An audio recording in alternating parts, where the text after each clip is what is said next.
Shabbat Shalom. Welcome back to Take Time for Torah. I want to welcome all of you. I hope you had an enjoyable Memorial Day, that you paused to remember our brave men and women who have served our country and given the ultimate sacrifice so that we could live in freedom. I hope that you enjoyed Shavuot and had time to reflect on the giving of Torah, and that you also had time with family and friends to celebrate the wonderful beginning of summer.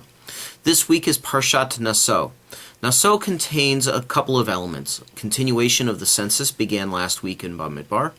It contains the Birkat Kohanim, thanking God, recognizing God, and the blessings that come from God, and a blessing of wholeness, and the purification of the camp. At the beginning of chapter 5, there's an interesting passage where God says to Moshe, instruct the Israelites to remove from the camp everyone who is diseased or has had an eruption, to take them out of the camp.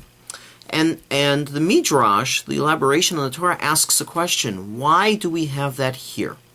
And the Midrash answers its own question. They teach us that when the Israelites left Egypt and they came to Sinai, there was a miracle that occurred. Everyone who had blemishes, were crippled, couldn't hear, couldn't see, they were all suddenly miraculously healed.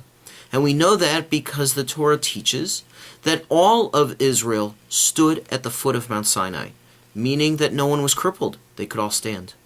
Everyone could hear the thunder and the lightning. That means no one was hearing impaired. And everyone could see the smoke on the mountain and the rumbling. In other words, everyone could see. No one was sight impaired.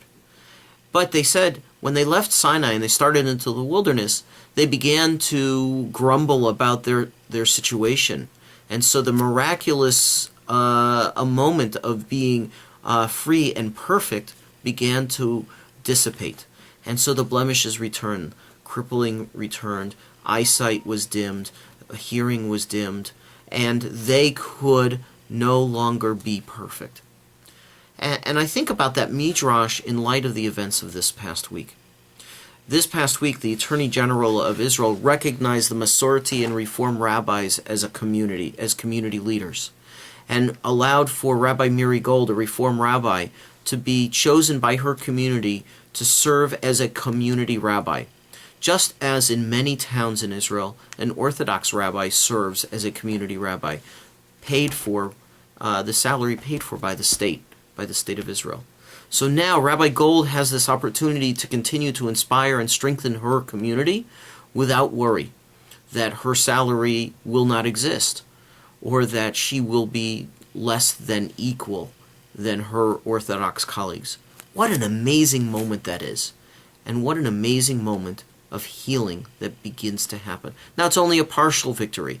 It's not in every town. The Attorney General is not allowing it in every town, but beginning with outlying communities. But what it says to me is that we, the Jewish community, who is for so long has been blemished because there has been religious inequality. Rabbis, Reform and conservative rabbis and Reform and conservative communities have not enjoyed the same rights and privileges Orthodox rabbis and communities. Now we begin to share that. In a sense, that is where the healing will happen.